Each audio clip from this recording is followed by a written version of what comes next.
Bonsoir, chers téléspectateurs, et bienvenue à votre émission hebdomadaire Plein Feu.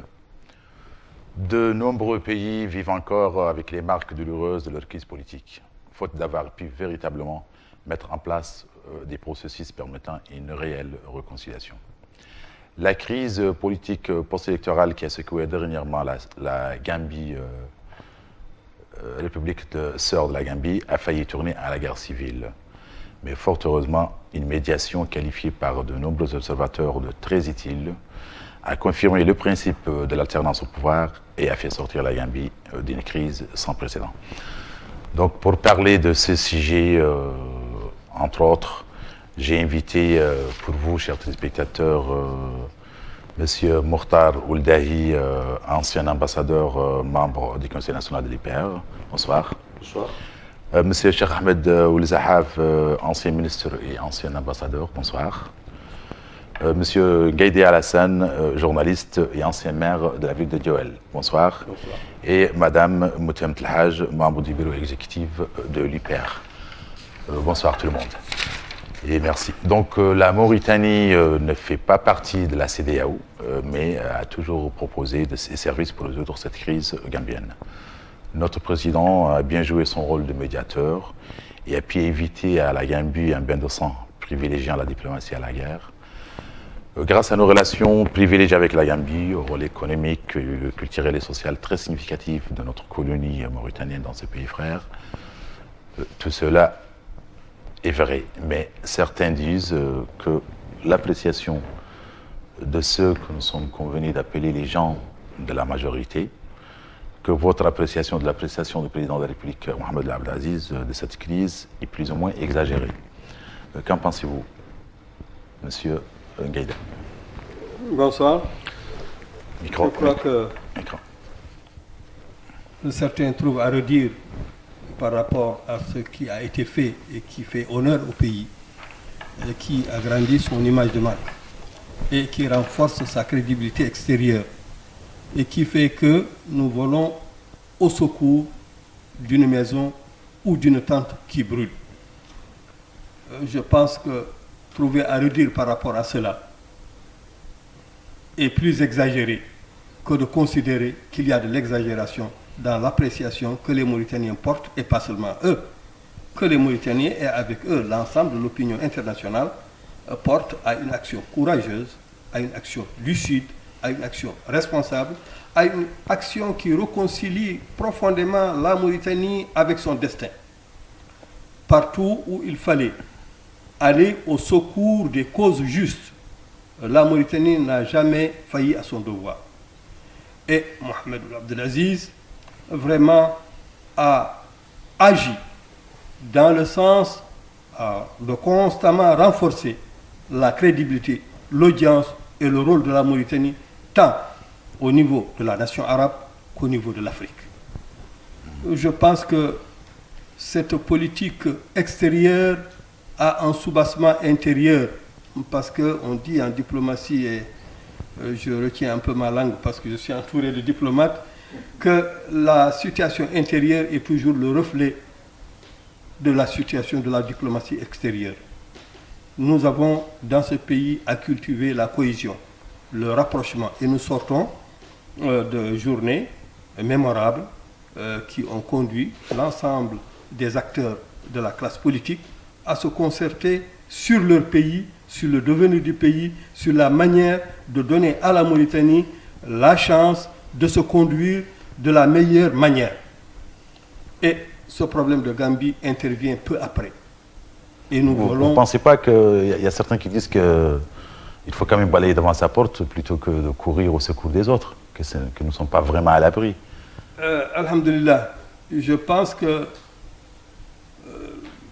dans la sous-région, qu'il s'agisse de la région maghrébine, qu'il s'agisse de l'Ouest africain, nous remercions Allah et nous n'avons de cesse de le remercier d'être un pays où il fait encore bon vivre, d'un pays où il y a la sécurité, d'un pays où chacun vaque à ses besoins, d'un pays où il y a véritablement et la démocratie et l'état de droit.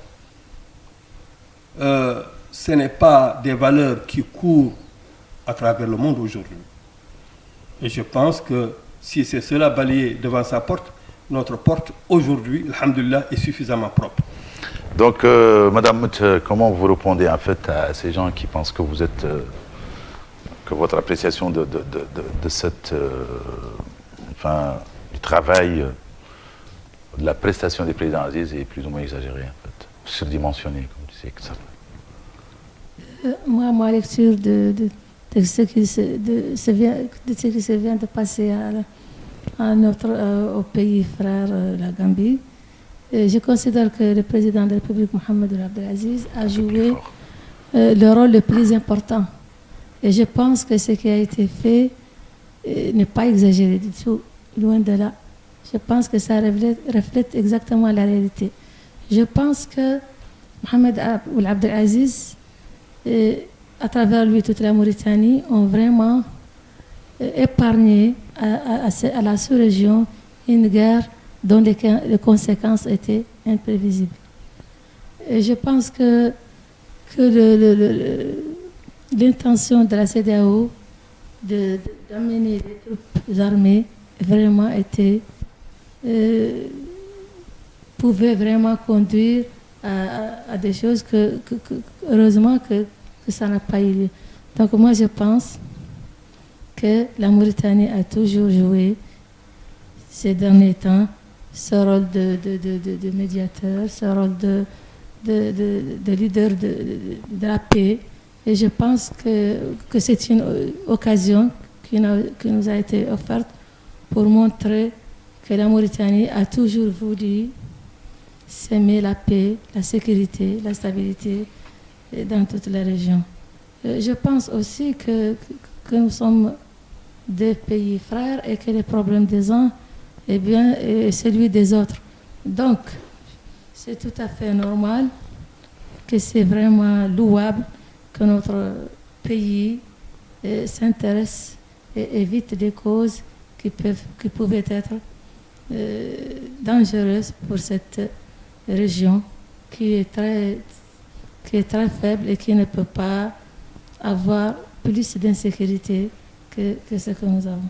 Donc, moi je pense que les gens qui disent que c'est exagéré veulent seulement parler et comme ils ne veulent pas soutenir, ils ont voulu dire que c'est exagéré. Mais je pense que la majorité, aussi bien au niveau national qu'international, salue cette médiation. Et moi, je suis très fière. Et notre parti IPR était le premier à faire sortir un communiqué. C'est normal, c'est normal. C'est toujours le premier à faire sortir un communiqué quand il s'agit du président de la République. Oui, bien sûr. C'est tout à fait normal, mais ça pouvait aussi être un peu en retard. Mais je pense que nous voulons toujours valoriser ce qui est bon pour notre pays. Et nous voulons toujours montrer le bon exemple pour les pays voisins. Donc, monsieur l'ambassadeur, monsieur Mokhtar Ould-Dahi, donc en fait, je vous repose un petit peu la même question. Ceux qui se targuent d'être aussi des défenseurs de la Mauritanie et amoureux de cette Mauritanie, et qui ont salué cette initiative, mais qui trouvent que votre façon à vous est plutôt exagérée. Non, moi, d'abord, non, je crois que c'est pas du tout exagéré. Parce que quand même, allons quand même lire, c'est que la scène politique et médiatique. Ce qui s'est passé, c'est quoi? C'est qu'il y a une crise post-électorale dans un pays frère et ami, voisin et tout ça, avec lesquels d'ailleurs on partage énormément de liens et d'intérêts. La diplomatie avant tout c'est quoi? La diplomatie propre, c'est la conciliation entre les principes et les intérêts. Je parle sous l'autorité de monsieur le ministre, l'ambassadeur qui est là. Donc par principe, c'est un pays ami, voisin, avec lesquels on partage énormément de choses. Et il y a eu des médiations. Il y a eu des médiations de la CEDEAO, de l'Union africaine. Il y a eu des tentatives. Toutes ces tentatives ont été échouées. Donc à la dernière minute, 2 jours, jour J-2, si on peut dire, le président de la République est parti en Gambie. Et il a rencontré l'ex-président. Il est parti aussi au Sénégal. N'oubliez pas qu'il avait dépêché son secrétaire général de la présidence une semaine avant ou même. Oui. Il y a eu un émissaire, mais c'était toujours une semaine avant le délai. C'est notamment après l'échec de toutes les médiations d'ailleurs, la médiation de l'Union africaine, la médiation de la CEDEAO, tout ça. Il y a un émissaire mauritanien, le secrétaire général de la présidence, et puis le président lui-même est parti 2 jours juste avant. Il est parti au Sénégal aussi pour rencontrer le président sénégalais et le président gambien élu, et il avait une initiative. Une journée après, c'est passé quelque chose. D'ailleurs, le président de la République le président de la République a fait mais qu'est-ce qu'il conférence de presse. J'avais pas compris ce qui s'est passé. Et il a dit qu'il a été surpris par ce qui s'est passé, ce qui est passé. Et il est parti, lui, avec le président guinéen. Maintenant, c'est une médiation mauritanienne et guinéenne. Ils sont partis et finalement, une solution a été trouvée à cette crise. Et là, ça n'a pas été exagéré du tout par les Mauritaniens. Et là, je veux dire, tous les Mauritaniens, toute la classe politique mauritanienne, si l'IPR a été le premier parti quand même, et c'est normal que vous l'avez dit, parce que quand même c'est le parti du président, et c'est le parti au pouvoir. C'est la politique qui applaudit, surtout. Non, il n'a pas applaudi. Pourquoi il n'a pas du tout applaudi. Il a juste salué. Comme Tawassoud, d'ailleurs, qui est un parti de l'opposition, il a salué. Comme l'IFP, il a salué. Comme le FNDI, il a salué. D'ailleurs, toute la classe politique, entre guillemets, ils sont salués entre guillemets, ils sont rétractés après. Ça, c'est autre chose. On peut en discuter. Mais quand même, toute la classe politique mauritanienne, majorité et opposition incluse, ils ont salué cette initiative. Et là, l'opinion publique, et je crois aussi que l'opinion régionale, l'opinion internationale, tout le monde quand même a salué, parce que ça a été un dénouement. Un dénouement, parce que quand même, la région est tellement souffre de telles plaies qu'on n'a pas besoin d'autres plaies politiques maintenant dans la région. Là, le président de la République a été conséquent de ce qu'il a fait. Parce que quand même, ce qu'il a fait, l'initiative du président de la République, c'était quoi? C'était pour l'intérêt de la sous-région. Parce que quand même, on n'a pas besoin de notre plaies. Des Gambiens. De l'intérêt des peuples gambiens.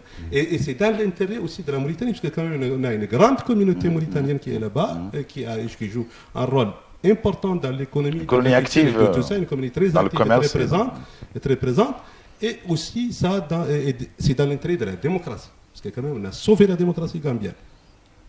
Donc tout ça mérite quand même d'être salué. Il a été salué par la majorité, comme par l'IPR, c'est tout à fait normal, parce que quand même, ça c'est le plus grand parti politique de la Mauritanie, et c'est le parti politique du président, et c'est le parti politique au pouvoir. Donc s'il salue le premier, il est premier, parce qu'il est le premier, il doit saluer le premier. Mais quand même, il faut reconnaître quand même que l'opinion publique nationale, opposition, majorité incluse, et leader de l'opinion publique indépendant, tout le monde quand même était ravi quand même du dénouement de la crise gambienne et du dénouement de la crise gambienne par le biais dans d'autres pays, les populations auraient accueilli leur président à l'aéroport.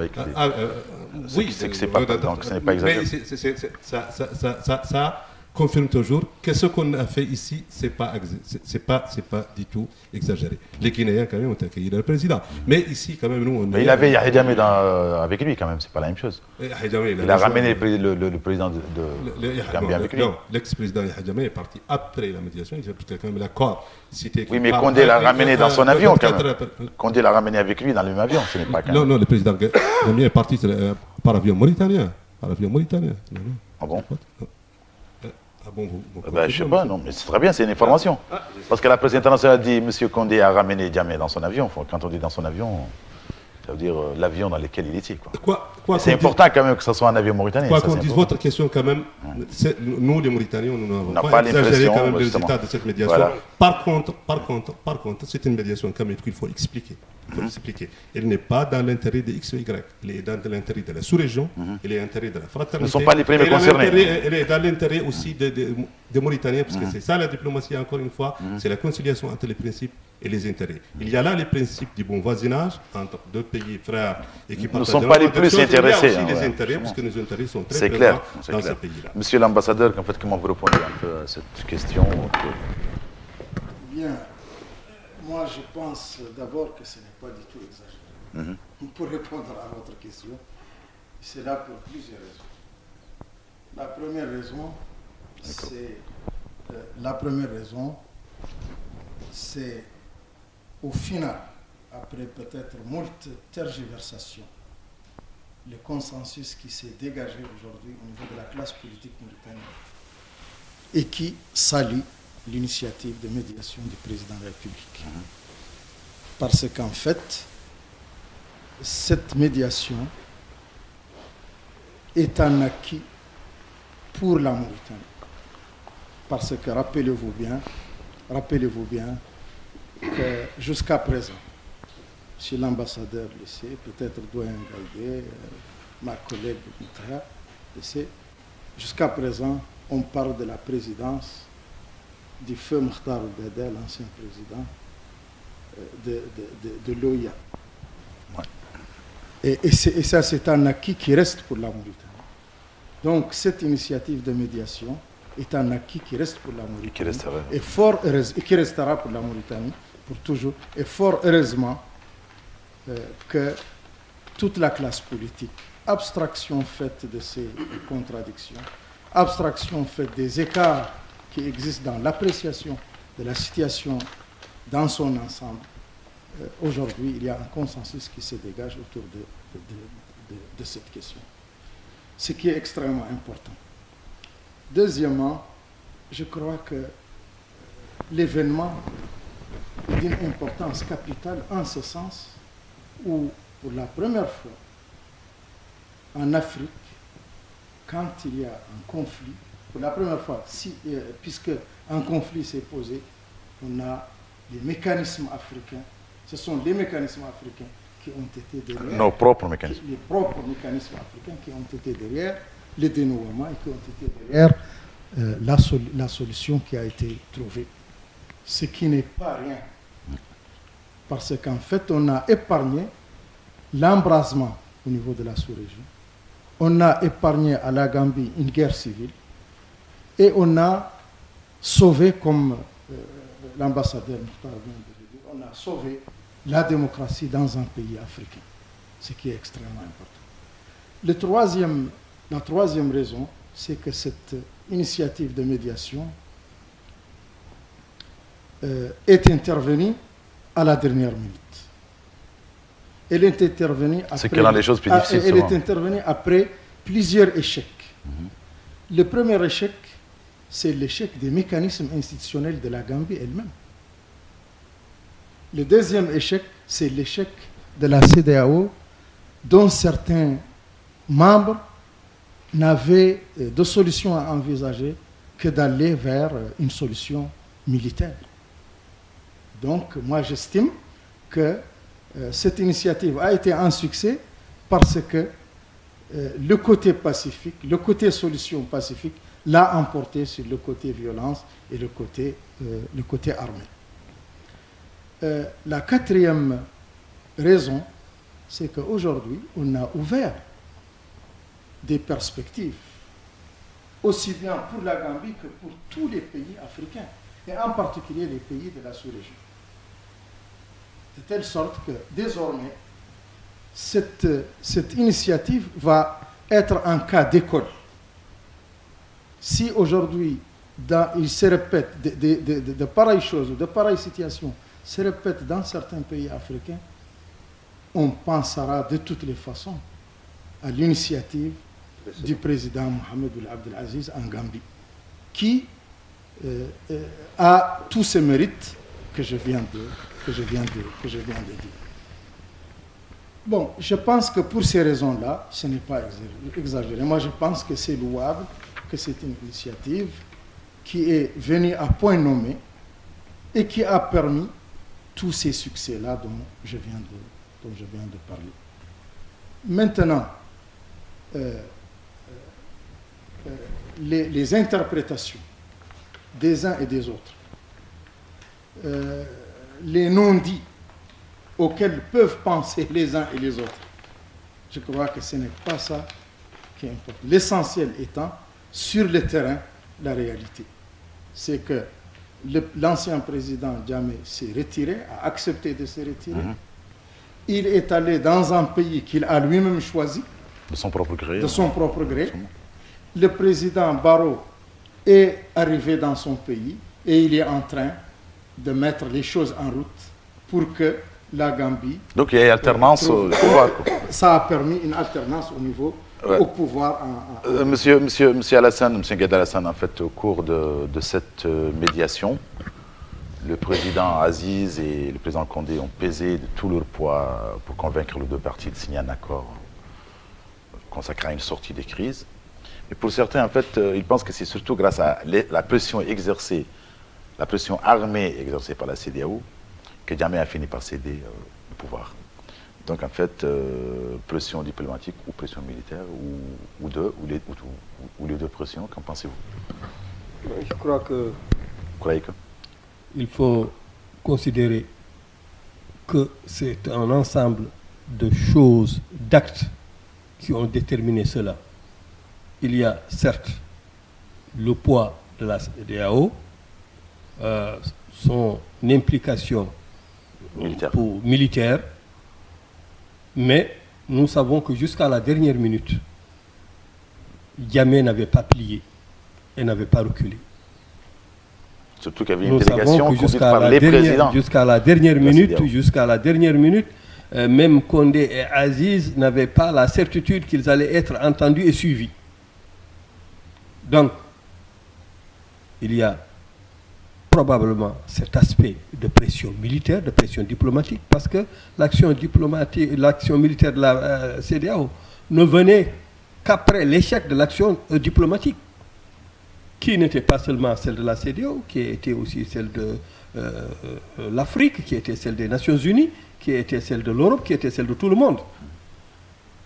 Si une solution définitive, une solution qui épargne la République sœur de Gambie d'un bain de sang programmé et certain, c'est à cause incontestablement, à la dernière minute, de l'intervention du président Mohamed Ould Abdel Aziz. C'est grâce à cette intervention. Je ne dis pas exclusivement, il faut faire la part des choses, mais en tout cas, c'est eux qui ont déterminé, au finish, le président gambien à accepter cette solution-là. Et cette solution, on l'a dit, nous avons des intérêts socio-culturels et des intérêts économiques par rapport à la Gambie, mais aussi par rapport à l'ensemble de ces pays-là qui sont nos voisins. Et nous savons que quand il y a feu à côté, il faut aider à l'éteindre et non pas à le diffuser. Nous n'avons fait que notre rôle et nous avons finalement, alhamdulillah rabbil alamin, réussi à véritablement aller à l'apaisement. L'ancien président a accepté de décrocher et le nouveau président a accepté aussi de faire la part des choses, c'est-à-dire qu'une solution négociée est toujours une action de part et d'autre. Il y a des choses qu'il a acceptées, comme il y a des choses que l'autre partie a acceptées. Il y a aujourd'hui une Gambie qui est plus facilement réconciliée avec elle-même. Il y a une sous-région qui est épargnée, parce que je ne parle pas de ce que cela aurait pu avoir comme impact pour les Gambiens. Le premier toute impact, la région. Mais nous ne pouvons pas mesurer avec suffisamment d'exactitude ce que cela aurait créé dans la sous-région. Et aujourd'hui, son Excellence l'a dit, et je me plais à le souligner et à amplifier ce qu'il en a dit. Aujourd'hui, nous avons suffisamment de problèmes dans la sous-région qu'il ne faut pas en augmenter. Et ce problème n'était pas le bienvenu. Et Dieu merci que le président Mohamed Ould Abdel Aziz, et j'étais de ceux qui avaient proposé, s'il n'était pas venu tard, que l'ensemble de la Mauritanie se mobilise pour l'accueillir et pour le saluer. Quand un président honore un pays, quand un président mène des activités de cette envergure-là, il est de notre devoir en tant que Mauritanien de lui dire qu'il est dans le sens de ce que nous voulions. Et de lui rendre hommage. Voilà. Donc, Madame Moutha, le président sénégalais Macky Sall, lors du dernier Conseil des ministres, a rendu hommage en fait au président Aziz et Condé pour leur effort louable et soutenu dans le règlement de cette crise gambienne. Mais M. Barrot a soutenu que s'il n'y avait pas que l'armée de la CEDEAO qui était prête à déloger Jammeh, il est parti parce que l'armée était prête à le déloger. Sinon, il n'allait pas partir. En fait, qu'en pensez-vous?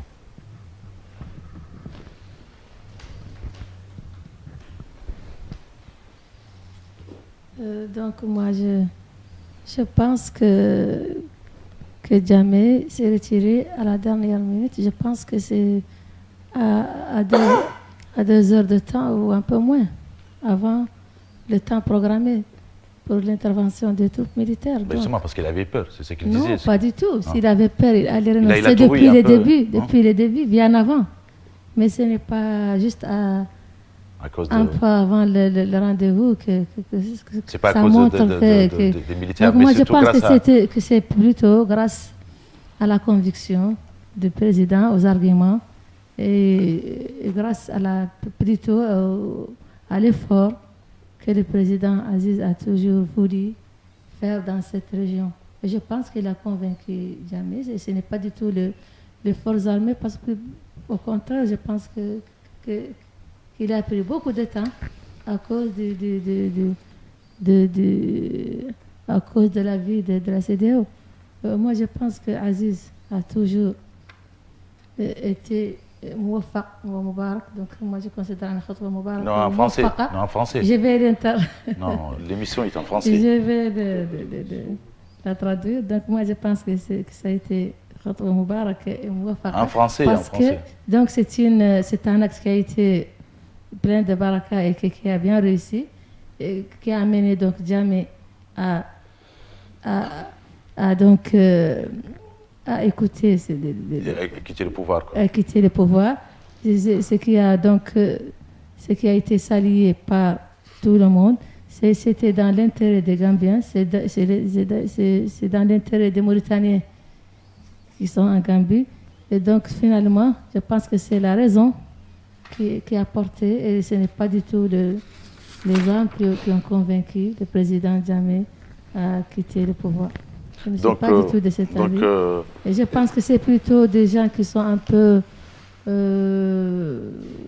comment dire, qui ne veulent pas... Ils cherchent des prétextes en fait pour... Ils cherchent des prétextes qui sont peut-être jaloux. Vous ne pensez pas que c'était évident que jaloux. L'armée sénégalaise, vous ne pas dire sénégalaise, l'armée de la CEDEAO qui était entrée en Gambie, ça ne faisait pas peur? Non, ça ne faisait pas peur. Moi, je pense que c'est des gens qui sont jaloux de la réussite de la remédiation des présidents, qui ont pu dire que c'est plutôt la pression militaire. Donc, poser ta question, moi j'ai un complément à dire. Allez-y. Donc, je vous pose en fait donc, pression diplomatique ou pression militaire, ou les deux à la fois. Donc, monsieur l'ambassadeur. Voilà, moi je crois que vous rebondir sur la pression diplomatique, et vous mettez beaucoup en exergue la pression diplomatique, et vous venez de citer quelques sources étrangères. Mais est-ce que la pression diplomatique a résolu une fois un problème dans la sous-région, dans le monde arabe? Vous vous souvenez du cas de Libye? Il y a une résolution onisienne. Il y avait les Arabes, il y avait tout le monde. Mais ça n'a pas résolu le problème libyen. Ça n'a pas résolu non plus le problème yéménite. Il faut dire que la solution est toujours politique. C'est pourquoi la solution, on n'exclut pas, quand même, comme vient de le dire tout à l'heure le doyen, un apport quelque part de la pression militaire et politique de la sous-région et des pairs africains et tout ça, mais la solution était politique. S'il n'y avait pas cette médiation, cette solution politique, donc la pression est de la toujours dernière politique. minute, il n'y aurait pas de solution, et on serait devant un autre pilier africain, un autre problème dans la sous-région qu'on n'en a pas besoin. Et la région ne le supporte pas. Mais ça, permettez-moi de le dire que cette action du président de la République, ou cette médiation mauritanienne, elle n'est pas isolée. Il y avait d'autres médiations du régime actuel, et aussi de la Mauritanie, qu'on vient de nous rappeler les doyens tout à l'heure, du temps de Mokhtar Ould-Daddah. J'avais entendu et lu quelque part que l'Assemblée nationale de l'époque de Mokhtar Ould-Daddah avait entendu le président Mokhtar Ould-Daddah, parce qu'il a fait, je crois, quelque chose comme 100 et plus jours de voyage à l'étranger, parce qu'il faisait des médiations entre la Chine de l'époque et le Cambodge, et des problèmes africains et tout ça. Donc la diplomatie mauritanienne a toujours été présente sur la scène internationale. Et là, il faut reconnaître que depuis quelques années quand même, il y a un nouveau cap de la diplomatie mauritanienne qu'on peut mesurer à travers 10 étapes, si vous me le permettez de le dire rapidement. La première, c'est l'élargissement de la représentation diplomatique de la Mauritanie à travers le monde. Dans le monde arabe, il y a une création de l'ambassade à Oman. vers l'Afrique. Il y a une création d'ambassade en Angola. En Asie, une création, même s'il n'est pas encore opérationnel, une création d'une ambassade en Malaisie. On parle d'une création d'ambassade en Inde. Donc c'est un élargissement de la représentation, de la présence diplomatique. La représentation diplomatique. Le deuxième indicateur aussi, c'est l'affirmation de l'autonomie de la décision diplomatique et politique de la Mauritanie. Maintenant, c'est connu. On est one-to-one avec tous les pays. Mais que ce soit leader dans la région, leader dans le monde, c'est toujours le one-on-one. Si vous traitez bien la Mauritanie, on vous traite de la même manière. Et je crois que tous les Mauritaniens se souviennent des cas récemment ou plus récemment de ce genre. Et troisième indicateur aussi, c'est la réconciliation de la diplomatie mauritanienne avec le milieu arabo-afro-islamique à travers la décision largement saluée de rupture des relations diplomatiques avec l'ennemi sioniste Israël. Ça, c'est une décision, c'est une réconciliation de la Mauritanie, de la diplomatie mauritanienne avec son milieu arabo-afro-musulman. Le quatrième indicateur aussi, c'est le leadership de la Mauritanie, de la sous-région. On a présidé l'Union africaine. Ça fait combien de temps on avait présidé? C'était dans le temps de Mokhtar, je crois, en 1965, en 1969, 1975, on avait des plans. 74, quand on avait une diplomatie. Nous corrige le doyen, on avait la présidence, mais 74, maintenant c'est combien? C'est plus de quelque chose comme 40 ans. Après 40 ans, on est revenu, on a présidé l'Union africaine. Et jamais on avait présidé l'Union arabe, ou le Jami' al-Arabiya. Et maintenant, on est président, la Mauritanie est président de l'Union arabe, du monde arabe. Et il y avait un sommet en arabe qui avait été organisé ici, en Mauritanie, avec nos conditions. Et les leaders arabes étaient là en Mauritanie. Et maintenant, la Mauritanie préside aussi la plateforme Afrique monde arabe. Et il y avait aussi le leadership de la Mauritanie dans des réunions aussi Afrique, il y a la création du G5 Sahel. Et puis aussi, il y avait la création de nouveaux cadres de coordination et de prise en charge de nouveaux défis de la région, du monde, qui est le terrorisme. Ça, c'est les G5. Donc, en fait, le leadership de la Mauritanie. Donc, en fait, vous pensez que cette pression diplomatique était extrêmement importante? Je crois qu'il y a un nouveau cap diplomatique et que si la crise, il y a, alhamdoulilah, un dénouement de la crise gambienne, c'est grâce aux moyens diplomatiques, aux moyens politiques, diplomatiques, à travers c'est une volonté du président de la République. Une volonté du président de la République. Je ne pense pas que c'est la diplomatie mauritanienne. La dernière chance, et que cette médiation de la dernière chance, alhamdoulilah, a réussi. Et s'il avait réussi cette médiation, ce n'est pas pour la Mauritanie, ce n'est pas pour le président Aziz, c'est pour toute l'Afrique. C'est pour la démocratie. Je l'ai souligné, c'est pour la démocratie en Afrique, c'est pour l'alternance en Afrique, c'est pour les intérêts des Mauritaniens, c'est pour les intérêts des Africains. C'est une solution africaine aux problèmes africains et c'est une solution subsaharienne aux problèmes africains. De toute façon, il y a une passation de pouvoir en Gambie, ce qui est important pour la démocratie, comme vous venez de signaler tout à l'heure, monsieur l'ambassadeur. Donc, vous pensez que la pression diplomatique est la plus importante? Bon, avant la pression diplomatique, d'abord, je dois souligner que pour ceux qui se connaissent en diplomatie, dans le domaine de la diplomatie, ils sont en mesure aujourd'hui de porter le jugement suivant, que cette action, cette initiative de médiation relève de ce que l'on appelle la diplomatie préventive. Parce que pour la plupart des cas, il faut prévenir les conflits. On attend qu'un conflit commence pour essayer de le juguler ou pour essayer de trouver des solutions. Et je crois que cette initiative-là a été une initiative préventive. Elle relève de la diplomatie préventive. Ça, c'est un. Le deuxième aspect, c'est qu'elle s'inscrit,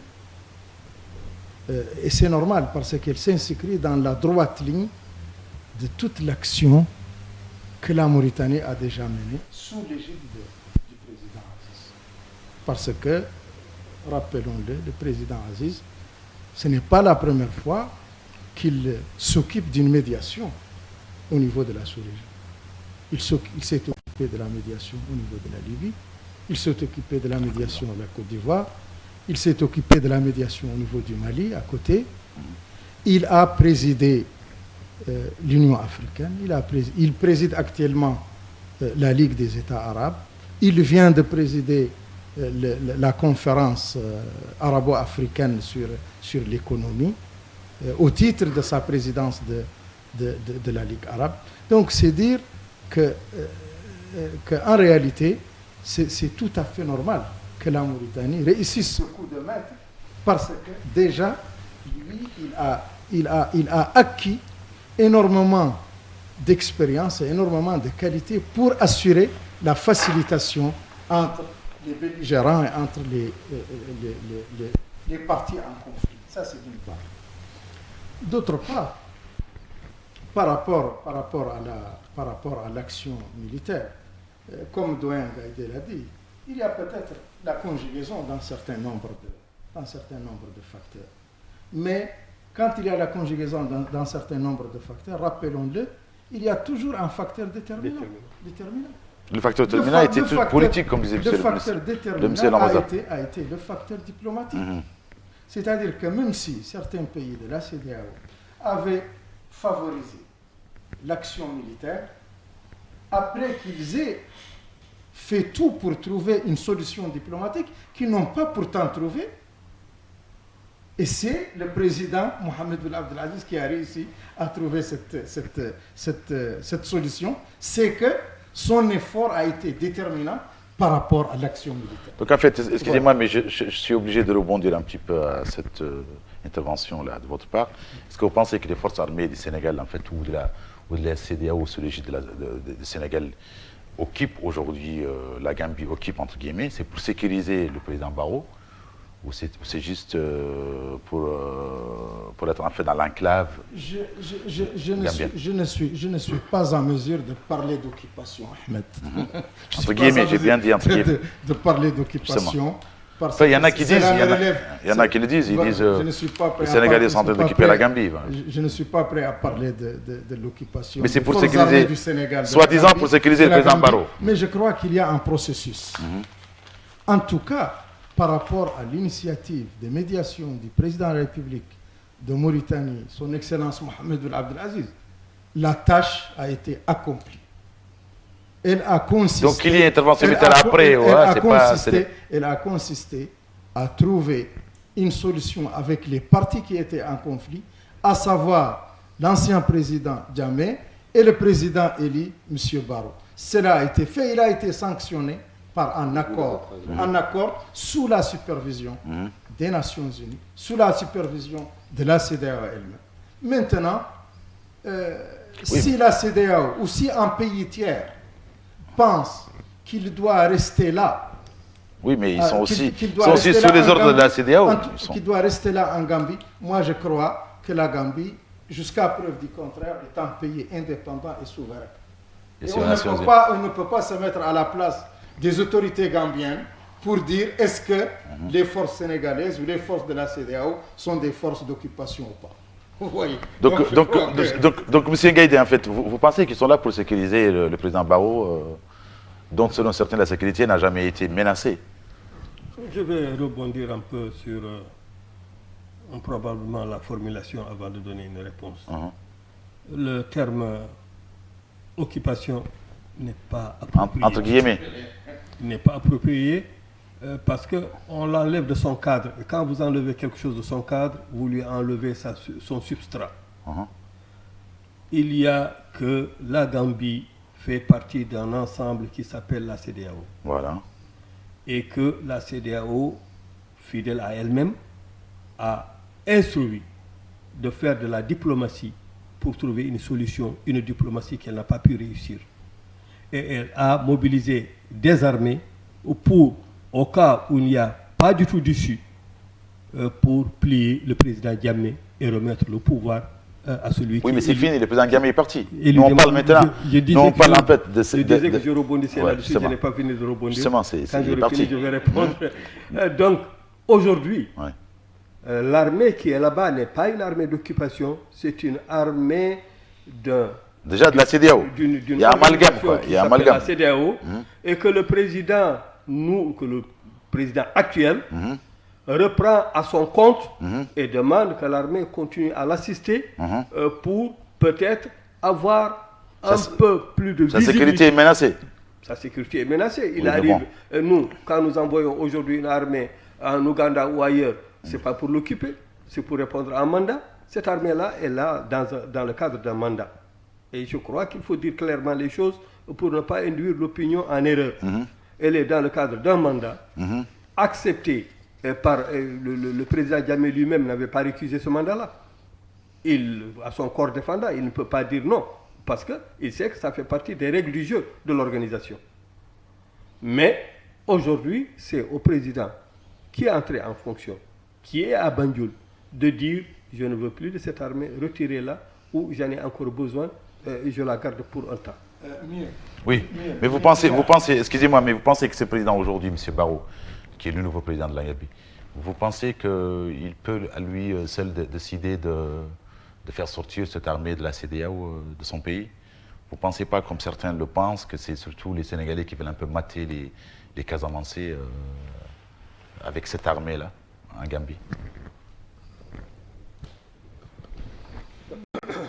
Moi, je pense qu'on devait respecter les clauses qui sont dans l'accord. L'accord qui a été signé sous la supervision des Nations Unies, de la CEDEAO. Donc pour vous, il n'a pas été respecté? Non, moi je ne pense pas que cette armée répond à cet accord. Moi je pense que l'accord, que cette armée... Rien ne justifie en fait l'entrée de ces soldats. Rien ne le justifie. Moi je pense que c'est plutôt politique. Un mauvais début pour le nouveau président.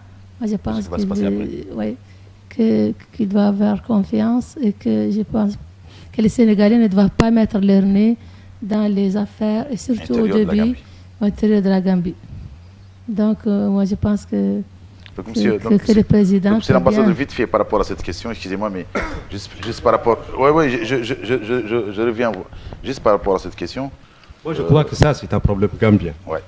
La crise maintenant est derrière nous, grâce à une médiation mauritanienne. L'après-crise, ça c'est pas un problème gambien, des ressorts du président gambien élu, et tout ce que je peux dire, c'est que quand même la présence d'une force régionale composée d'une majorité d'une force d'un pays, tout ça quand même c'est un problème gambien. Il est à gérer par les Gambiens elles-mêmes et le président. Donc vous pensez que c'est une bonne guerre en fait, Macky Sall, il ne va pas se laisser filer quand même une occasion en or pour se tirer une épine du pied en essayant de stopper l'ardeur des forces démocratiques de Casamance. C'est normal quoi. À sa place, vous ferez la même chose. Aziz à sa place aurait fait la même chose. Bon, il faut poser cette question quand même à Aziz. Moi je crois qu'Aziz quand même à sa place ne fera pas la même chose. N'importe quel président, je ne sais pas. Tout ce mais n'oubliez pas qu'il est le président du Sénégal quand même. Vous êtes libre de poser la question, mais je suis libre quand même de donner la réponse. Donc, la réponse. Ma réponse est que ça, c'est un problème gambien. C'est un problème du ressort du président gambien élu. Notre initiative, c'est clair. Et des institutions de la Gambie. Et des Nations Unies. Ce que je peux vous dire, c'est qu'il y a eu un accord de sortie de crise, de dénouement, sanctionnant cette médiation, et que cet accord-là est officiel, je crois. Il est sur le site des Nations Unies. Il y avait 4 parties qui l'avaient conclu et signé, les Nations Unies, l'Union africaine, la CEDEAO et la médiation. Et il y avait la Russie et la Chine. La Russie, la Chine, les puissances, tout le monde a été consulté. Je crois que peut-être il est du bien-être quand même de la Gambie de respecter cet accord. Ceci dit, c'est un problème gambien, si je peux dire. Non, mais c'est un problème sénégalais ou gambien aujourd'hui? Et même si... C'est vous qui le dites. Moi, je dis que c'est un problème gambien, interne, aux Gambiens de les gérer, mais à nous tous d'aider les Gambiens, aux pays voisins, encore aussi, d'accompagner les Gambiens, de les aider, de mieux gérer l'après-crise. Parce qu'il y a la crise, il y a toujours le post-crise. Il faut bien aussi accompagner les Gambiens, de mieux sortir de l'après-crise et de mieux gérer Je vais revenir tout à l'heure pour une autre question. Justement, juste par rapport à cette question, est-ce que vous avez quelque chose à rajouter par rapport à cette question? Ce que je dois ajouter, c'est que je dirais exactement ce que vient de dire Son Excellence Mokhtar par rapport à ça. La Gambie est un pays souverain, un pays indépendant. Qu'il garde des soldats ou qu'il les chasse, c'est... Qu'il garde des soldats, que les autorités gambiennes gardent des soldats ou qu'ils les retiennent.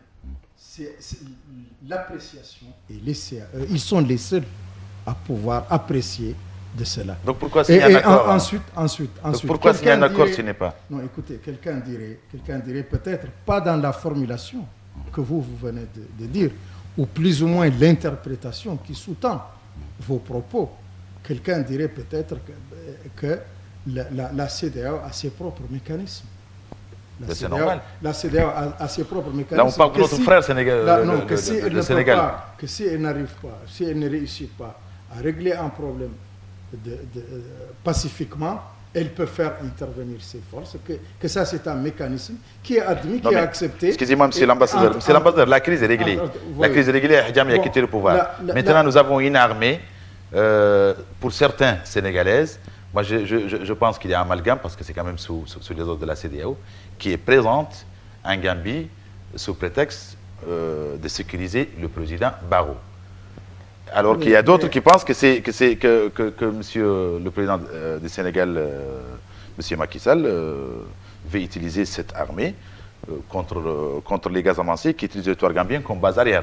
C'est justement ça. Qu'est-ce que vous avez... Vous nous avez invités pour parler de la médiation. Justement, non, mais le président de la République. Ça c'est fait, Son on est clair. On est clair. Au niveau de la Gambie. Justement. On n'est pas venu pour parler ni de la Casamance, ni d'autres choses. La seule chose qu'on peut vous dire à présent, mais l'accord, encore que nous sommes intéressés par tout ce qui se passe dans la sous-région. Et nous avons une option préventive. Il y a un accord, monsieur le président. Mais justement, les termes de cet accord-là, sont en majorité déjà appliqués.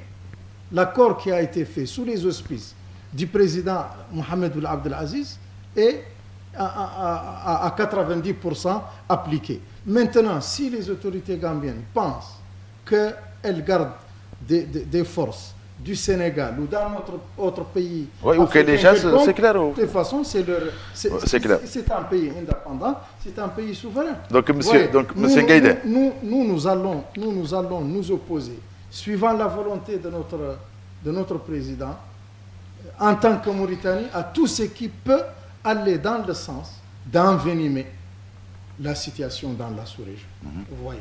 Oui, mais bon, M. Ngaïda, il y en a quand même qui pensent que la Mauritanie souhaite toujours faire de cette Gambie-là une épée de Damoclès qui est plus ou moins suspendue au-dessus de la tête du Sénégal, et que Macky Sall a tout à fait raison de prendre cette occasion qui lui a été donnée sur un plateau en or, de pouvoir un peu mater cette rébellion Casamance en utilisant son armée et surtout en utilisant l'armée de la CEDEAO. Je n'arrive pas à savoir toujours de quel piédestal vous partez. Justement. Pour aboutir à des conclusions comme celle-là. C'est ce qui se dit, c'est ce qui est écrit, c'est ce que les gens disent tout bas. Vous, en tant que journaliste... Mais vous êtes diplomate. Moi, je ne suis pas diplomate, je suis journaliste, donc, mais peut-être journaliste d'une autre période. Voilà. Vous, en tant que journaliste, donc vous pensez que c'est votre rôle, c'est de jouer la conciliation et les bonnes relations, et non de créer des situations de conflit, de malentendus. Donc ce n'est pas du tout ce qui se passe. J'en viens. Moi, je ne peux pas, nous ne sommes pas en termes arithmétiques pour dire que 1 plus 1 égale 2. Nous sommes en débat. Un débat, c'est beaucoup de choses.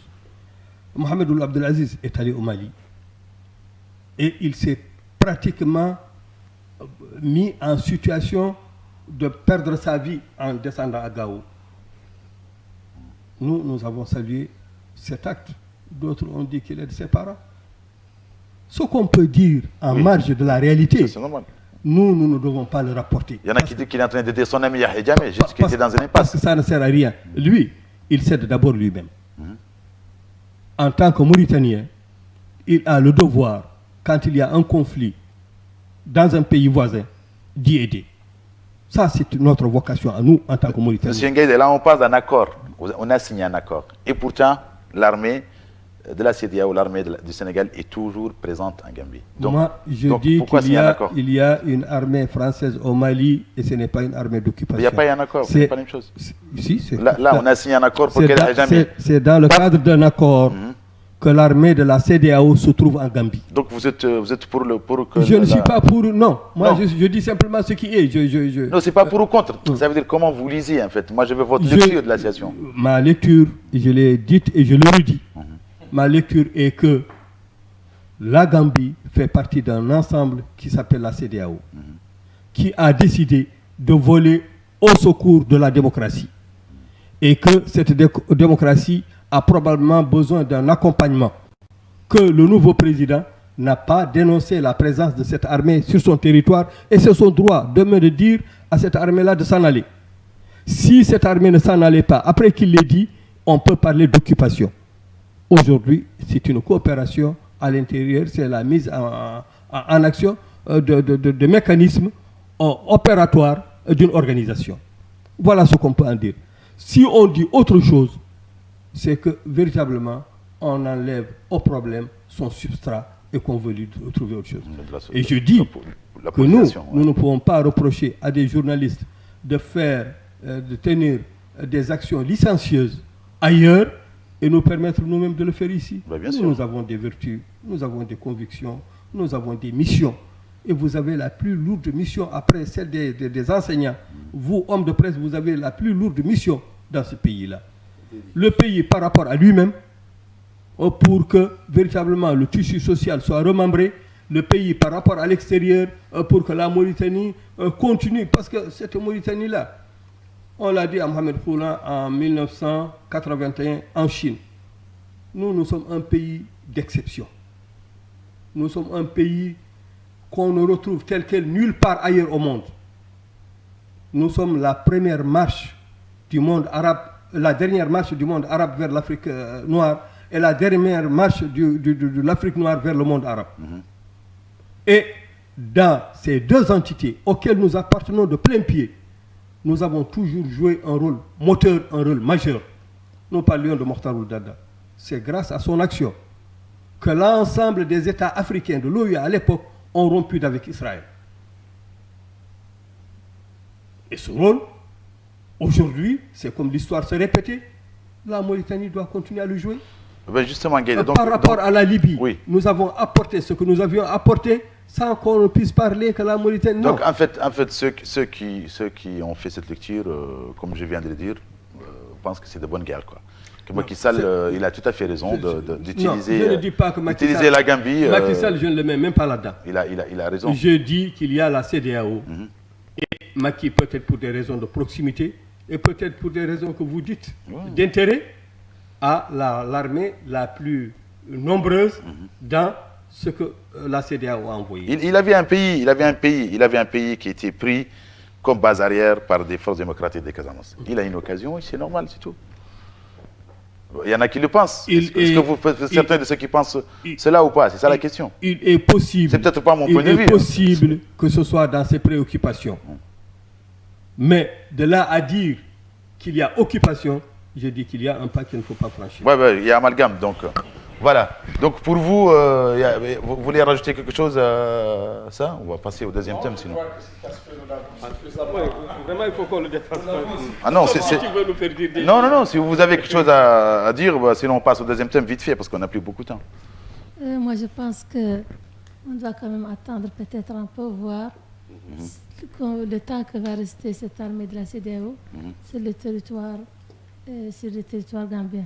Je pense aussi que le problème gambien maintenant continue à être traité par l'ensemble des présidents, de l'ensemble des institutions qui se sont intéressées à ce problème. Donc, je ne pense pas que ça pourrait être lu d'une occupation, ou peut-être, même si ça peut un peu penser à l'être, mais je pense que ça ne le pourra jamais, que les intervenants ne laisseront pas cette intention vraiment se réaliser. Donc, monsieur, ouais, allez-y, il n'y a pas de souci. Justement, je vais juste poser, en fait, dans quelle mesure vous pensez que les relations entre la Mauritanie et la Gambie, après bien sûr l'arrivée du président Barrow, seront affectées? Dans quelle mesure nos relations seront affectées? Justement, je voulais dire par rapport à ça, ce qui est important pour un seul mot, c'est que maintenant la crise institutionnelle, constitutionnelle, de la Gambie est derrière nous, grâce à la médiation derrière mauritanienne. Maintenant, il y a un président élu. Il y a une démocratie. Il y a un accord qui n'a pas été respecté. Il y a un accord. Il y a un accord. C'est respecté. Mais attendez, nous sommes des analystes politiques, nous ne sommes pas décideurs. Je n'ai pas une position officielle, je ne représente pas une position officielle d'un pays quelconque. J'analyse, j'ai dit cette chose-là.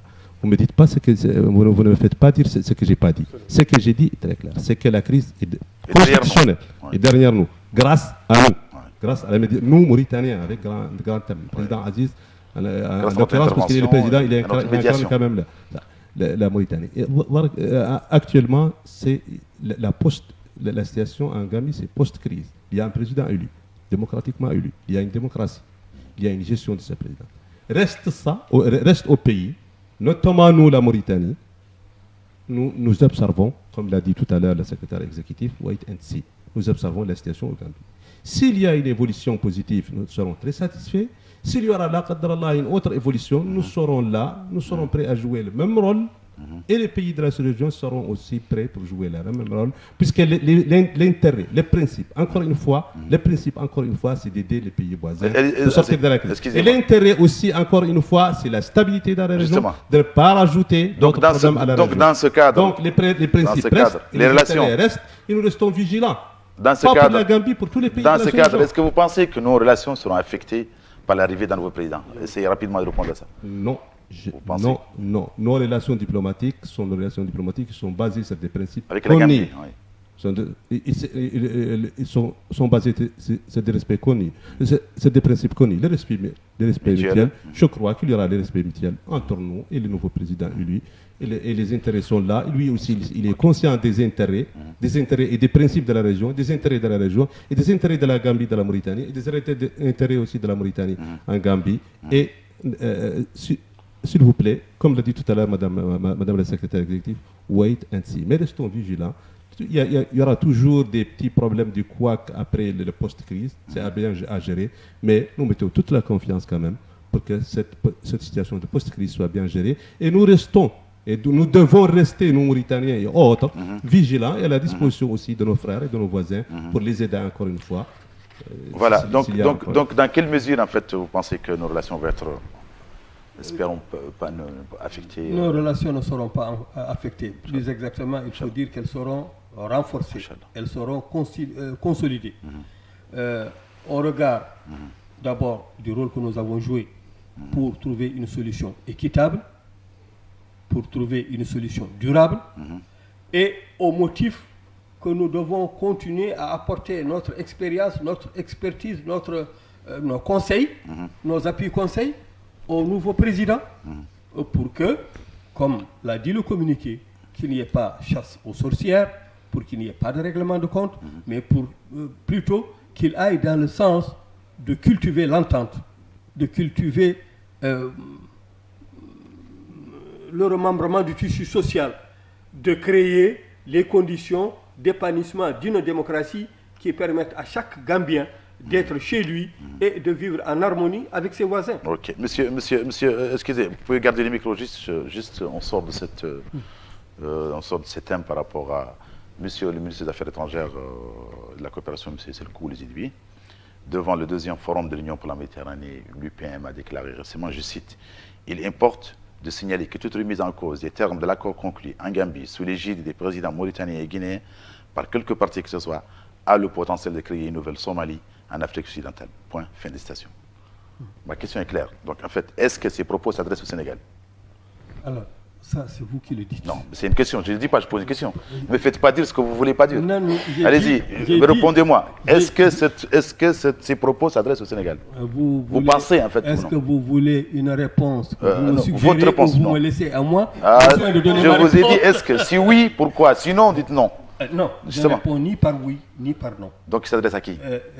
Vous êtes quand même d'accord avec moi que ces propos d'un ministre des Affaires étrangères ne peuvent pas être anodins quand même? Je dis que les propos du ministre des Affaires étrangères... Il est dit comme ça, à la Véglette. Sont pas anodin, quand même. Les propos de mon ministre. Ouais. Et donc, que je n'ai pas à les commenter. Mais c'est pas anodin, donc c'est vous qui le dites. Ouais, c'est bon. Non, je dis pas, je pose une question. Moi, je dis rien, je pose des questions. Moi, je crois qu'il faut rester donc dans les convenances, on commente pas sur ce des questions et de réponses et non dans ce que vous voulez que nous, on vous dise. Ben, Le ministre l'a dit. Ouais. Nous, c'est la position officielle de notre gouvernement. Donc, Et- il s'adresse à qui, ces propos? Il s'adresse à qui? Ça, si vous voulez savez pas, vraiment, bon, moi non plus. Si vous pensez qu'il s'adresse à Moi, non, quelqu'un, je pense à rien. Je vous vous pose une avez question. votre micro, vous avez votre télévision. Allez poser la question mais à je ne monsieur pense le pas. ministre. Vous, je lui pose la question volontiers. Bon, madame, vous pensez qu'il s'adresse à qui? Monsieur le ministre des Affaires étrangères s'adresse à qui? C'est quand même pas anodin, ce qu'il a Moi, dit. je pense que vous nous avez dit juste un paragraphe. Oui, Tout ce que c'est le clair. ministre a dit. Moi, Très je clair. pense que si on regarde Il a parlé des nouvelles Somalie. tout ce qu'il a dit, qu'on comprendra peut-être plus. Oui. Moi, j'ai vraiment besoin de tout le paragraphe. Eh Moi, ben, ce c'est... que j'ai entendu, que Moi, j'ai pris ce paragraphe parce que les moi, je paragraphes qui pense m'importent. que le ministre a valorisé l'action Bien sûr, qui a été faite. bien Il sûr. a bien parlé que ça a été. Bien sûr, ça, nous sommes d'accord. On a fini. Nous avons tous valorisé ça. On a fini ça. Donc, Là, maintenant, on parle d'un autre sujet. Je pense qu'il veut aussi que l'accord Soit... soit respecté et qu'il attire l'attention. Donc, vous, monsieur les ambassadeurs, vous voulez quelque chose à rajouter? Du non-respect de Monsieur l'ambassadeur Zahaf, ok. Moi, je ne vais pas répondre seulement à cette question, mais je vais répondre à la première question Oui. que vous avez posée. Oui, merci. Parce que si certains pensent que l'initiative de médiation du président Aziz, comme certains veulent l'interpréter, qu'elle est intervenue pour sauver, Un ami. l'ancien président Yahya Jammeh, mais cette initiative justement, elle a permis à Barrow de prendre le pouvoir et de l'exercer. Bien sûr. Parce qu'en fait, n'eût été cette initiative, n'eût été cette médiation, probablement Barrow ne serait pas en mesure de venir en Gambie et d'exercer valablement ses prérogatives de président élu. Ouais. Ça c'est la première réponse à votre question. On est clair là-dessus. Hein. La deuxième question, vous avez posé la question, le ministre mauritanien s'adresse à qui? Le ministre mauritanien s'adresse à l'auditoire de la réunion à laquelle il a pris part. Il s'adresse à des ministres. Mais toute remise en cause, qui va remettre en cause il s'adresse à des les termes de ministres, l'accord conclu? Il s'adresse à des ministres, il s'adresse à un auditoire. Il exprime une position solennelle de son pays, de son gouvernement, de la volonté de son président, qui consiste tout simplement à ce que les termes de l'accord auquel est parvenue la Mauritanie et duquel elle se glorifie et qui est la source de la fierté de tous les Mauritaniens aujourd'hui et de tous les Ouest-Africains épris de paix, de justice, que cet accord-là compte pour la Mauritanie. Que cet accord-là compte pour la Mauritanie et qu'il est important pour la Mauritanie. Voilà la réponse à votre deuxième question. Voilà. Je vous dis, Et s'il était remis en cause, cet accord... Je vous dis, le paragraphe qu'on vient de lire tout à l'heure, il dit, il s'adresse à qui? À toutes les parties. Toute violation, toute violation ou de remise en cause par quelque partie que ce soit, c'est-à-dire il s'adresse à toutes les parties. Les parties prenantes, signataires de cet accord ou bénéficiaires de cet accord. D'accord? Toute violation, toute remise par l'une des parties signataires ou bénéficiaires de cet accord sera un potentiel d'une sommarisation quand même ou d'un nouveau Somalie, d'une nouvelle Somalie en Afrique occidentale. Allez. Et ça, comme vous l'avez dit, c'est pas anodin. Parce qu'encore une fois, revenons au principe. Il n'y avait pas que des intérêts d'ici et là, d'un pays ou d'autre, ou d'une communauté, d'autre dans la Gambie. Il y avait des principes quand même de sécurité et de stabilité, et comme vient de le dire M. le ministre, de promotion et de plaidoyer pour la démocratie. Bien sûr. Parce que quand même, si on était en Gambie, si on était pour le peuple de l'Afrique. Et pour la démocratie. La stabilité de la région, la démocratie dans la région, et la démocratie en Gambie, et les intérêts aussi, ça on le dit, les intérêts aussi de notre pays et de nos communautés. Encore une fois, ce sont ces principes-là qui nous les guident et qui resteront les principes qui nous guident dans la post-crise, la situation post-crise. C'est pourquoi le ministre des Affaires étrangères s'adresse à toutes les parties. On est tous concernés. Nous, de la médiation, ceux qui sont bénéficiaires, ceux qui sont signataires, toutes ces parties-là ont intérêt quand même à appliquer au strict l'accord de sortie de crise de la Gambie. C'est là peut-être une réponse à votre Voilà, donc on va passer au dernier thème de cette émission, chers spectateurs. En fait, la presse sénégalaise d'aujourd'hui et surtout la Mauritanie dans la presse sénégalaise. En fait, dans cette presse sénégalaise, certains Mauritaniens, je dis bien certains, je les mets souvent entre guillemets, pensent que des sentiments s'enveniment au-delà du nécessaire. En l'espace de quelques semaines, la presse sénégalaise tue, selon certains, à vue sur la Mauritanie. Cette attaque surprenante et sournoise et inattendue, depuis les fameux événements de 1989, une telle levée de bouclier s'est manifestée avec autant d'acharnement, allant jusqu'à encourager la lutte armée des Noirs en Mauritanie contre le gouvernement mauritanien dans une émission de télé. Je signale, là je ne peux pas ne pas le signaler au passage, que le gouvernement du Sénégal, par les biais de son ministre porte-parole du gouvernement, M. Seydou Gueye, a exprimé sa vive indignation. Mais cette presse, qualifiée par certains à tort ou à raison d'hostile envers la Mauritanie, est-ce qu'elle porte toujours en elle le risque de résultats désastreux, comme vous venez de signaler tout à l'heure, en parlant de la presse nationale et la presse frère sénégalaise? Non, là aussi je ne vais pas beaucoup m'étendre. Je dirais juste ce qu'il faudrait. C'est important à l'ancienne. La presse est ce qu'il y a de plus important aujourd'hui pour s'aimer la concorde, la paix, ou pour amener les populations ou les États en situation de conflit. Qu'une presse irresponsable au Sénégal fasse preuve véritablement d'actes en interviewant des Mauritaniens qui sont partis à l'extérieur étaler le linge sale de la maison, qu'ils s'en fassent l'écho et qu'ils le diffusent. Ils ont toujours étalé sur nos télévisions, de toute façon. Ils ont toujours étalé ici. Nous, nos opposants n'ont pas vraiment ce problème. Je finis. Ouais. Qu'il le fasse en Mauritanie, devant le palais, il est dans son droit. C'est un citoyen qui réclame, qui dit, parce qu'ici la presse est libre. OK. Qu'il aille maintenant exposer ailleurs des problèmes mauritaniens, je trouve cela tout à fait condamnable. Et qu'une certaine presse s'en fasse l'écho. On en trouvera au Sénégal et ailleurs des presses irresponsables. Et nous, comme on dit, on ne répond pas au coup de pied de l'âne par un coup de pied. On ne répond pas au coup de pied de l'âne par un coup de pied. Donc, madame, est-ce que vous trouvez que est-ce qu'il y a un risque en fait de résultats désastreux de part et d'autre si notre presse et la presse sœur sénégalaise continuent en fait cet acharnement selon certains? Parce que... Moi, je pense qu'à suivre notre presse, on n'a jamais donné d'occasion à un opposant Sénégalais, Marocains, ou quiconque de parler de son pays, de lui fournir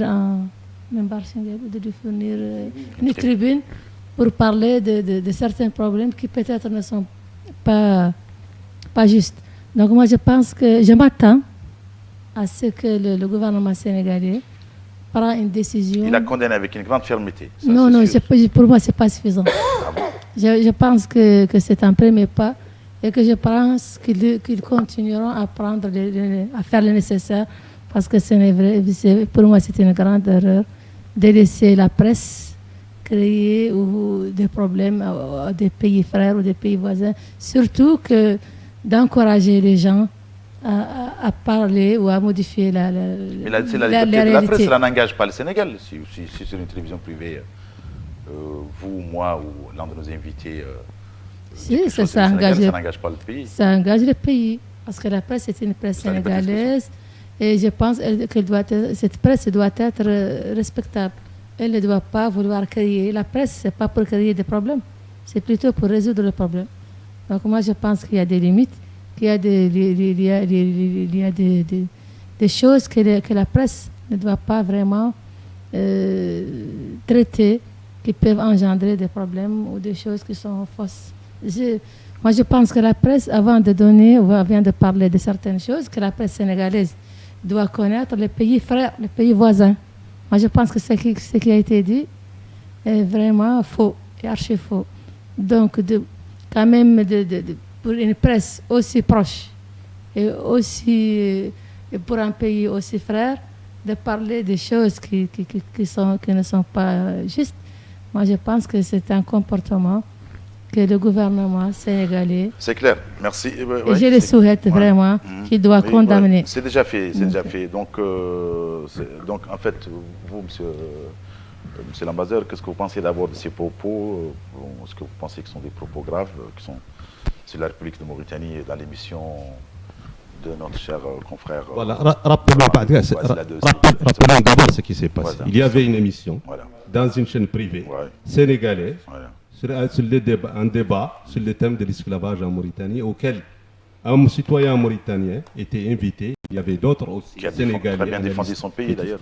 Et le citoyen mauritanien, il a posé le problème selon sa propre vision. D'ailleurs, il est libre de le dire. Il l'a déjà dit dans des chaînes privées mauritaniennes ici. Et ça, ce n'est pas un cas. Le cas, c'est qu'il y avait des citoyens sénégalais qui incitaient à la haine, incitaient à utiliser la force, à faire le maquis en Mauritanie. Et le qualificatif, permettez-moi de corriger une chose ici. Ce clivage-là, noir et blanc en Mauritanie, n'existe pas. Il y a des noirs arabes. Et les noirs, d'ailleurs, et 80% des arabes, d'ailleurs, sont des teints noirs. Il y a des shérifs qui sont noirs. Il y a des berbères noirs. Ce clivage-là, noir contre blanc, n'existe pas en Mauritanie. Il est importé dans un jargon politique qui ne peut pas être quand même calé à la réalité mauritanienne. Donc, voilà ce qui s'est passé, et ça, c'est grave. Et c'est grave, parce que quand même, il est grave juridiquement et grave politiquement. Et je vais t'expliquer quelle est la différence entre le juridique et le politique sur ce plan. Juridiquement, parce que selon même le droit sénégalais, puisque le communiqué des Sénégalais c'est clair, ils ont parlé de la loi. Il a cité les articles du code pénal, les articles aussi de la loi de la presse. Et c'est une infraction à ça. Et il a dit même que les articles 17, 26 et 29 de la loi 2006. Les journalistes sénégalais et les commentateurs et la chaîne et les techniciens seront d'ailleurs poursuivis selon la législation sénégalaise. Et le gouvernement sénégalais saisit les CNRA. Mais permettez-moi de le souligner, c'est politiquement grave parce que quand même la réciprocité entre deux pays, en Mauritanie, aucun opposant sénégalais, et il y a des opposants sénégalais, aucun opposant d'ailleurs des pays voisins ou des pays a été permis d'utiliser les médias publics ou privés ici pour dire du mal des pays voisins, parce que c'est le bon voisinage. Ça n'a jamais été permis. Il y a une réserve nécessaire. Il y a une réserve nécessaire. À une réciprocité de ce genre. C'est pourquoi je vous l'ai dit, il est politiquement grave et il est juridiquement grave. Et ce qui a été le communiqué du Sénégal, quand même, est bien rédigé, très fort. Mais quand même, ça aurait été plus énergique, plus parlant quand même, qu'il le soit, parce que ça a été dit dans un média, dans une télévision, lors d'un débat, que le gouvernement sénégalais prenne le pouvoir et dire ouvertement et pleinement ce qui a été dit dans un point de presse ou dans et c'est pas exclu que ça passe très rapidement. Voilà. Justement, donc vous, par rapport à cette question, monsieur l'ambassadeur, vite fait... Moi, j'admets que le Sénégal est un pays démocratique, tout comme la Mauritanie d'ailleurs, qui est un pays démocratique, et qu'on peut s'exprimer librement. Mais je pense que sur le plan diplomatique, quand deux pays entretiennent des relations d'amitié, des relations de coopération, des relations de façon préventive, on n'accepterait pas qu'une certaine presse au Sénégal s'adresse à mal. D'observer une réserve, quoi. On n'accepterait pas qu'une certaine presse en Mauritanie s'adresse à mal au Sénégal, ce qui n'a jamais été le cas. Et là, je pense qu'il est question d'une émission, d'une télévision, où on s'attaque fortement à la Mauritanie. Et d'ailleurs, pour restituer les faits, moi j'ai suivi la vidéo dans laquelle oui, le grand rendez-vous. Le grand rendez-vous, c'est une très grande émission télévision de la STV. Un nommé Mamadou Sy Tounkara, qui a appelé à la guerre civile en Mauritanie. Et ceux qu'il a appelé à prendre les armes, à déposer les bombes, ce ne sont pas les Noirs. Il a appelé, dit-il, les esclaves. Les esclaves. Ce qui est un autre... Donc, ce qui est un autre problème, parce que c'est tout un débat. C'est tout un débat parce que sociologiquement, et suivant les transformations qui ont eu lieu au niveau de la société mauritanienne, même les Mauritaniens sont divergents par rapport au fait, est-ce que nous sommes en présence de l'esclavage ou est-ce qu'on sommes en présence des séquelles de l'esclavage. Donc c'est un cas-là de deux choses libres. Où il est un militant politique, ou il est un militant des droits de l'homme. S'il est un militant politique ou un militant des droits de l'homme, il ne doit pas assimiler, ce qu'il a fait d'ailleurs, la Mauritanie à l'Afrique du Sud du temps de l'apartheid. Et encore moins assimiler la Mauritanie aux États-Unis d'Amérique, le temps où le racisme était appliqué, où la séparation entre les Noirs et les Blancs était là. Mieux, même en tant que militant des droits de l'homme, il ne devrait pas. Il y a des imbrications entre la Mauritanie et le Sénégal. Et d'ailleurs, je me pose la question, je me demande, quelle a été son attitude de lui? Quelle a été l'attitude de la force politique à laquelle il appartient?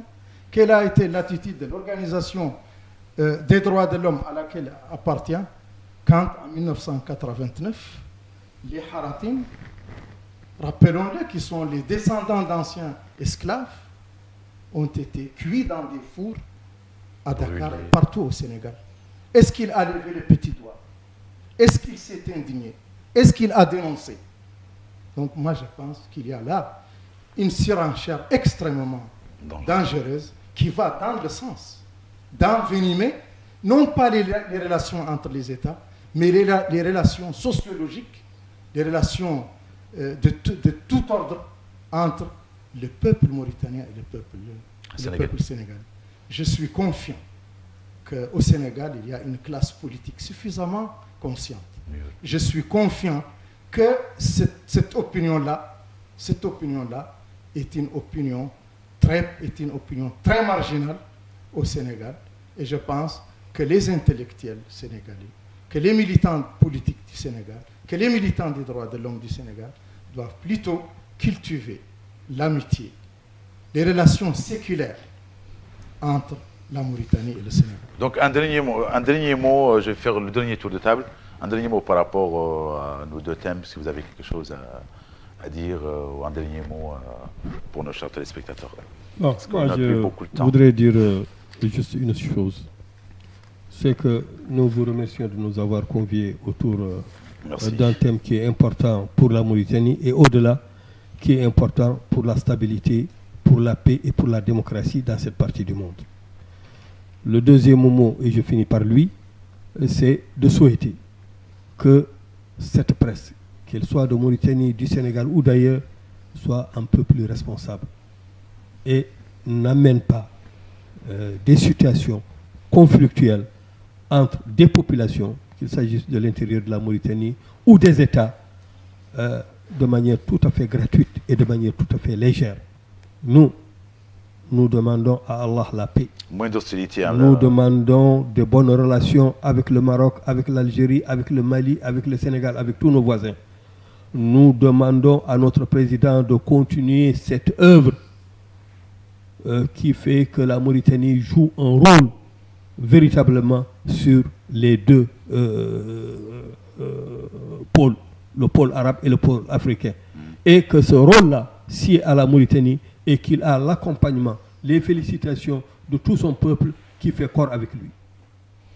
Donc, monsieur l'ambassadeur, voilà, juste un dernier mot. Moi, je crois que le thème de votre émission ce soir, c'est la médiation mauritanienne en Gambie. Et que cette médiation s'inscrit dans la droite ligne, dans la continuité d'une action, d'un nouveau cap diplomatique, si je peux le qualifier comme ça, ou une nouvelle dynamique politique.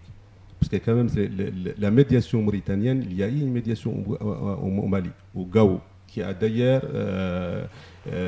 réussi quand même à éviter une guerre civile aussi, ou la résurgence de la guerre civile dans ce pays. Il y a eu une médiation aussi en Côte d'Ivoire, une médiation en Libye qui a failli d'ailleurs trouver une solution à la crise libyenne. Et il y a aussi, sur d'autres plans aussi, comme je viens de le dire, la création d'un espace de coordination et de coopération, c'est l'approche terrorisme par le développement, la création du G5 dont le secrétariat permanent est là.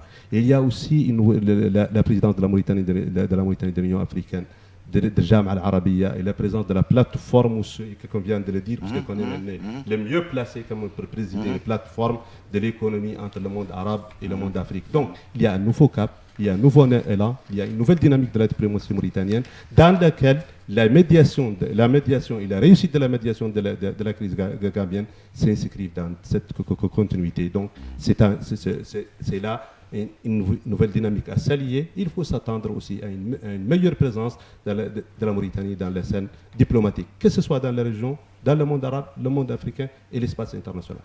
Donc par rapport à cet acharnement, plus ou moins par rapport à cet acharnement, je crois que qualifié par certains, parce que ce n'est pas tout à fait la réalité. Bon, le tout a été dit, quand même. Le tout a été dit. Ce qui a été dit dans une chaîne privée sénégalaise, et le communiqué du porte-parole du gouvernement ce soir sénégalais a bien qualifié. Il a cité les articles du code de la presse, du code pénal, et que les contrevenants seront introduits poursuivis devant le Haut Conseil de l'audiovisuel et les juridictions compétentes.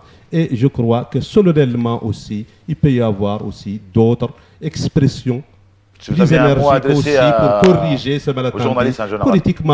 Politiquement, les Sénégalais viennent de le dire, de l'observer et de l'attester avec nous. On a juste vu que c'était politiquement inopportun quand même d'une chaîne privée dans un pays ami et voisin. Parce que si un citoyen du Sénégal qualifie ce qui n'existe pas d'esclaves en Mauritanie et les appelle quand même à une guerre civile et tout ça. Si vous avez un mot à adresser vite fait aux journalistes, aux organes de communication. Bien sûr. J'ai un mot à adresser à vous les journalistes, parce que nous on est les politiques, on est les analystes politiques, on est les acteurs de la professionnels de l'information en général. Quand même, comme vient de le dire, les doyens des journalistes, l'expérimenté, Ngaïd vient de le dire, jouer le rôle de pompier et je ne jouais pas l'autre rôle aussi pour ne pas. Il ne faut pas aimer vous, justement, il n'y a pas de souci. Il faut éviter le feu, parce que c'est vous qui mettez le feu et nous on vient. Allez-y, donc vous avez quelque chose à dire vite fait par rapport à. Donc, un mot à dire à nos téléspectateurs Donc moi je me félicite et je félicite tous les Mauritaniens pour notre succès en diplomatie et je demande aux autres pays de faire la même chose. Donc moi je veux que tout le monde œuvre pour la paix et la sécurité dans l'Afrique et dans le monde entier. Donc je demande au peuple mauritanien, au peuple gambien, au peuple sénégalais, à tous les peuples du monde d'œuvrer à la paix, à la sécurité et de travailler pour le développement de leur pays, de ne pas regarder en arrière, de ne pas chercher les choses qui regardent, de ne pas chercher à vivre des choses qui ne nous avancent pas. Moi, je veux qu'on travaille ensemble pour développer nos pays, pour que nos enfants grandissent dans un climat de joie, dans un climat qui leur permet d'être heureux et non pas dans un climat qui... Et je demande aussi à la presse, qu'elle soit... nationale ou sénégalaise qu'elle œuvre pour le bienfait de tous les pays et qu'elle doit vraiment abandonner les comportements qui sont perturbateurs de certaines politiques. Merci. Donc à vous, monsieur le ambassadeur. Dernier mot vite fait, parce qu'en 30 secondes là. Moi, je pense, encore une fois, je salue donc cette initiative de médiation du président de la République en Gambie. Je pense que l'effort qu'il fournit dans le domaine diplomatique est un effort considérable. Mais faut-il que cet effort-là soit accompagné par toutes les structures diplomatiques officielles de l'État, mais aussi qu'il soit accompagné par ce qu'on appelle la diplomatie parallèle dans le domaine de la culture, dans le domaine de la société civile et dans tous les domaines qui peuvent rehausser tourisme, sport, culture, tout ce que vous... Tourisme, sport, etc., qui peuvent rehausser la renommée de la Mauritanie dans les concerts des nations. Donc juste un mot, journaliste, vous n'avez pas... Bon, les journalistes, je les demande de ne pas jeter l'huile sur le feu. C'est tout ce que je veux dire. Ben voilà, sur cette touche optimiste, chers téléspectateurs, je mets fin à ainsi s'achève cette émission. Je vous remercie de l'avoir suivi. Je remercie en votre nom Monsieur Mokhtar Ouldahi, ancien ambassadeur, Monsieur Ahmed El Zahav, ancien ministre et ancien ambassadeur aussi, monsieur Ngaïda Alassane, qui est ancien journaliste et qui est ancien maire de Dioel, et ma sœur Moutem Telhaj, membre du bureau exécutif de l'UPR. Et je remercie en votre nom, chers spectateurs, bien sûr, l'équipe technique qui vous a permis de suivre cette émission bien installée chez vous. Quant à moi, je vous donne rendez-vous la semaine prochaine, même chaîne, même heure. Au revoir et à très bientôt.